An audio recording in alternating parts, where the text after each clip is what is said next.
is Nationwide at 5. Good afternoon, I'm Marjorie Gordon. And I'm Nika Lewis. In Nationwide news at this hour, first exit polls in the U.S. presidential elections are due out any minute now. But millions of Americans are still voting coast to coast in the most consequential election in modern U.S. history. PNP Deputy General Secretary Basil Wade takes jab at Lisa Hanna's past as a JLP affiliate and tells comrades Hanna's limited grasp of key issues could jeopardize the future of key industries in Jamaica. Agriculture and Fisheries Minister tells Parliament the fisheries sector may lose more than $23 million in 2020. Meanwhile, opposition MP for Southwest Clarendon expressed disappointment at the Agriculture Minister's response to local farmers being battered by flood rains. More than 120 workers at UC Rusal in Manchester and St. Anne protest over wage negotiation delays. In news from the rest of the world, Tanzanian police released 3 opposition leaders who were arrested on Monday after they called for demonstrations to demand fresh elections and an independent electoral commission. And in sport, Jason Holder wins Battle of the West Indies captains in Sharjah today, bowling Kieran Pollard and leading his team to the playoffs. And later in our broadcast, in our cover story at 5:35, with 3 days to go before PNP delegates vote for the next president of the party, we'll look at the PNP presidential race so far. And from 6 p.m. to 11 p.m., we'll bring you wall-to-wall coverage of the historic U.S. presidential elections. Will Donald Trump win a second term, or will Joe Biden be elected America's 46th president? And at 8, it's Prescription for Life with Dr. Andre MacDonald. All these and more as we take you home on air on your mobile, Nationwide 90 FM at nationwideradiojm.com and on the Nationwide app available on Google Play and the App Store. This Tuesday afternoon, Tuesday, November 3, 2020. Now the details. The first exit polls in the U.S. presidential elections are due out any minute now. However, millions of Americans are still voting coast to coast in the most consequential election in modern U.S. history. President Donald Trump is expressing confidence that he'll be re-elected. In his only appearance in mainstream media on Election Day, Mr. Trump spoke with Fox and Friends. His rival, Joe Biden, was also spotted in his first appearance visiting a church for morning prayers in his hometown Scranton in the battleground state of Pennsylvania. Later today, both candidates have election plans, with Trump expected to be based in Virginia and Biden in Pennsylvania. Tonight, both Trump and Biden will be battling for 270 electoral college votes to win, and it will come down to who wins a popular vote in 14 so-called battleground states, the biggest of which are Florida, Pennsylvania, Michigan, Wisconsin, and Ohio. Tana Thomas reports. Donald Trump, 74, is seeking to avoid becoming the first incumbent president to lose a re-election fight since George H.W. Bush in 1992. National polls show Democratic candidate Joe Biden, 77, with a broad lead, but the race is close in key battleground states needed to win the presidency. Record early voting has been fueled by the COVID-19 pandemic, and the U.S. is on course for its highest electoral turnout in more than a century. Millions of Americans are heading to the polls in person today, adding their ballots to the more than 99 million already cast by early voters. CNN is also reporting that already 6 states have exceeded its 2016 total votes. Mr. Trump, while speaking on Fox and Friends this morning via phone, expressed that he has a solid chance of winning. At what point will you declare victory? When there's victory. If there's victory, I think we'll have victory. I think the polls are suppression polls, and I think we'll have victory, but only when there's victory. I mean, there's no reason to play games, and I think we'll have victory. I think I look at it as being a very, a very solid chance at winning. I don't know what the chances are. I don't know how they rate the chances, but I think we have a very solid chance of winning. Meanwhile, Mr. Biden started out Election Day with a visit to church and the grave of his late son, Beau. He also visited his childhood home where he wrote on the wall, quote, "From this house to the White House," end quote. In the meantime, White House correspondent at NBC News, Kristen Walker, has the latest on both Trump and Biden's agenda for the rest of the day. President Trump is going to be thanking supporters at his headquarters in Virginia. And then he's invited 300 to 400 people to the White House tonight to monitor returns. I am told that everyone who attends has to be tested for COVID-19. Joe Biden, again, is going to be back here in Pennsylvania. He is a son of Scranton, so he'll be in Scranton. He'll be in Philadelphia. And then he heads back to Delaware. He's going to watch returns with his friends and family, and that is where, if and when we hear from him, he will be speaking. So a lot at stake with voters heading to the polls. Tawna Thomas for Nationwide News. In the meantime, members of the Jamaican diaspora currently living in the United States have been sounding off on what they're calling one of the most important elections in modern U.S. history. Nationwide News spoke with members of the diaspora residing in the states of California, Michigan, Florida, Georgia, and New York to gain some insight as to why they voted in this election. William Mitchell reports. Marjorie Barrett was on vacation in Jamaica just a day ago, but she hurried home to New York to ensure she cast her vote for Joe Biden. She says as a black woman, her vote's an attempt at securing her family's future. This is one of the most important elections, given the current state that our country is in. COVID, this is a life and death situation, and I think the president knows nothing about what he's talking about. At the end of the day, I'm now voting for my children and their children, because this president is very divisive. Over on the West Coast in California, Tejan Hall says big ticket issues like race and healthcare have fueled his decision to support the Biden-Harris ticket. The most important issue in this election for me is addressing racism. And to add to that, to fight for a quality education and a fair economy for every citizen. Healthcare is also very important, and climate change. This election is important, and truly democracy is on the ballot. Our news center spoke with a Jamaican living in Georgia who says despite what he considers flaws in Donald Trump, Joe Biden doesn't represent an upgrade as president. He says he prefers a Trump presidency because his current livelihood stems from a Trump administration tax break in the state to a large company. But Shan, who lives in the neighboring state of Florida, was scathing in her assessment of the current president. We have to get Trump out of the office. Why? He's racist, he's a bigot, and he promotes fascism. The way he speaks, what comes out of his mouth, how he behaves, is a threat to me and my family. And for that very reason, he got to go. Meanwhile, fears that there may be disturbances on election day have so far proved unfounded, with Troy in New York, Michael in Michigan, and Dwayne in Florida all reporting quiet days. From my perspective, I think the election here so far has been very calm. It's been peaceful. Basically, you vote, you go home. It's not as colorful as it is in Jamaica. Been on the road from morning to work. There's nothing out of the norm going on. Just a regular day. Election day here so far is proceeding like, to me, a regular work day. William Mitchell reporting from New York for Nationwide News. To local presidential politics now, PNP Deputy General Secretary Basil Wade has taken a jab at Lisa Hanna's past as a JLP affiliate and told comrades that Ms. Hanna's limited grasp of key issues could jeopardize the future of certain crucial industries in Jamaica. Mr. Wade, who has taken leave of absence from the party secretariat, made the charge during a Mark Golding campaign meeting in Westmoreland earlier this week. Apke Fitzhenley reports.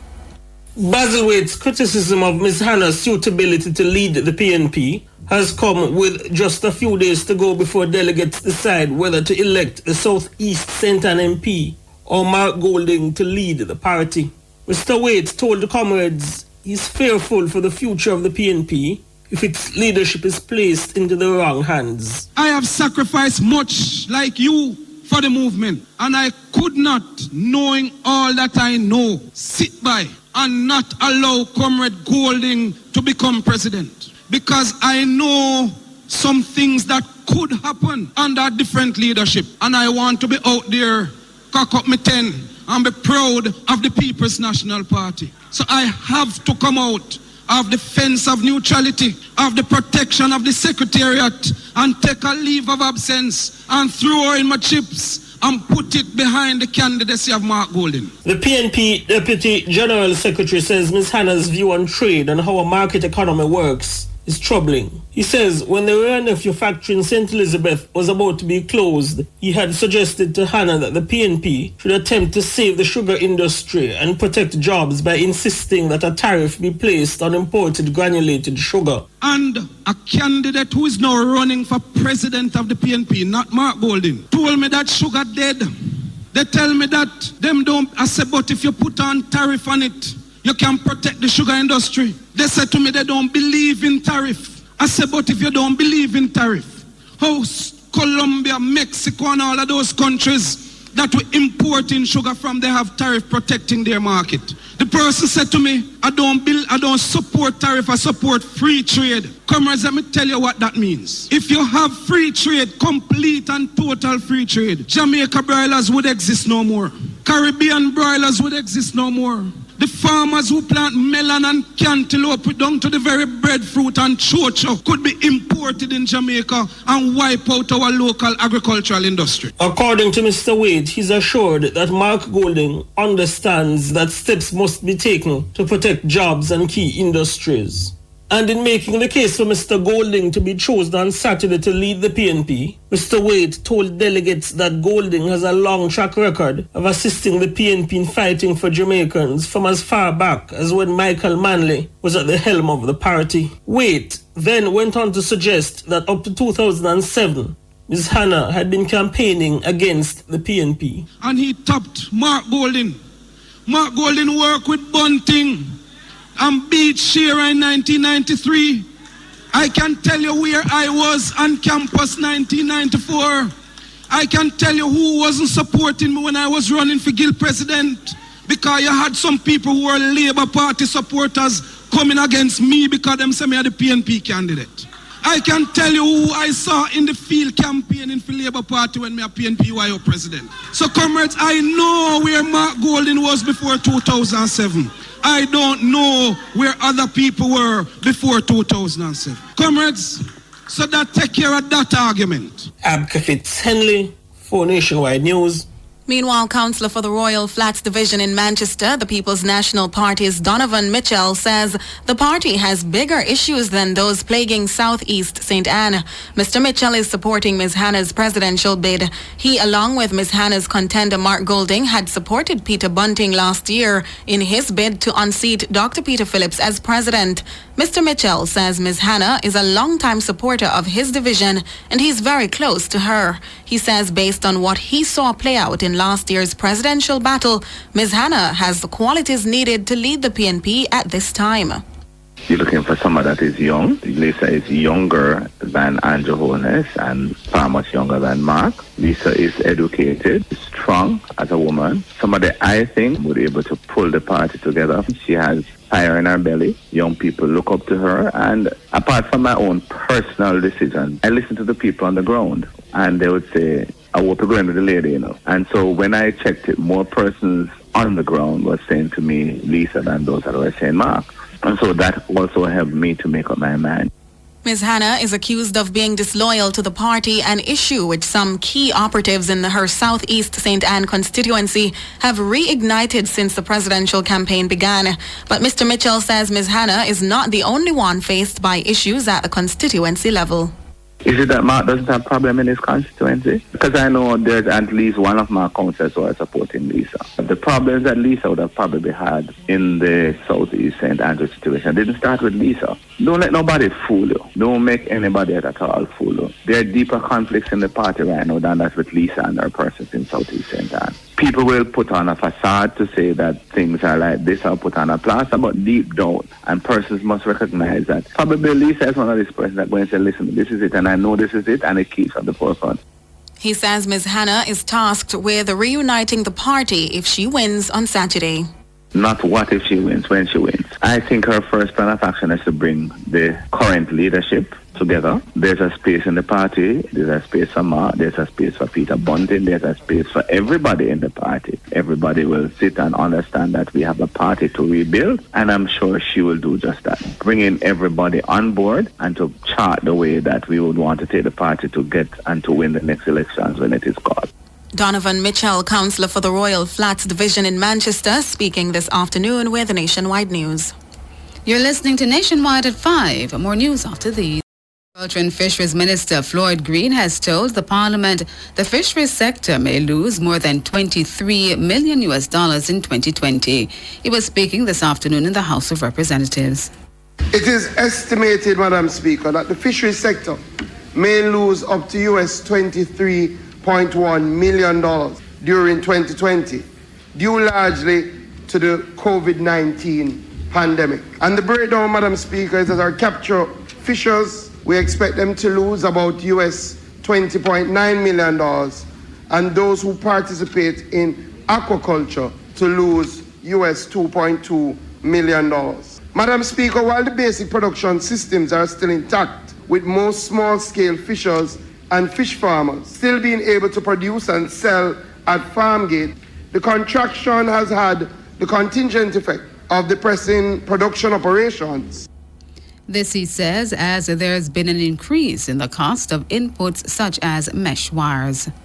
There has been an increase in the cost of inputs such as mesh wire for fishers and chemicals required for aquaculture, the majority of which are imported from overseas. Also, Madam Speaker, because of the drop in the sales of fish and an extended period of bad weather, many fishers are going offshore less frequently, resulting in loss of fishing gear and income. These factors have resulted in increases in the unit cost for the production per fish sold. As such, Madam Speaker, to improve productivity in the sector, some level of recapitalization will be necessary for both fishers and fish farmers. He says while help and incentives have been provided to farmers, not much has been done for local fisherfolk, many of whom were severely impacted by anti-COVID-19 restriction measures. Minister Green also announced plans to unveil a fishing relief package totaling $120 million. The following provisions are being made for our capture fishers to provide mesh wire for those in St. Catherine and St. Mary. We're going to help 260 fishers amounting to $8 million. Right across the island, we're going to help 4,740 fishers with mesh wire amounting to $67 million. We're going to provide 72 farmers with $10 million, and those are fish farmers, for the provision of fingerlings or feed for those who have been impacted. And we're going to help 20 ornamental fish farmers with the provision again of feed amounting to $1 million. Floyd Green, Agriculture and Fisheries Minister, he was making a statement this afternoon in the House of Representatives. World in a Minute is brought to you by ABC Electrical Sales. We make things as easy as ABC. Hose assembly and supply, equipping Jamaica for success. The World in a Minute. The Tanzanian police have released the 3 opposition leaders who were arrested on Monday after they called for demonstrations to demand fresh elections and an independent electoral commission. Chadema, the leading opposition party, said today its chairman, Freeman Mbowe, and fellow leaders, a former legislator and a former mayor of Ubungo municipality, were released. The opposition demanded a rerun of the election, citing widespread suspected fraud. The opposition has also called for protests against the outcome, which saw incumbent President John Magufuli win with 84% of the vote on October 28. World in a Minute was brought to you by ABC Electrical Sales. We make things as easy as ABC. Hose assembly and supply, equipping Jamaica for success.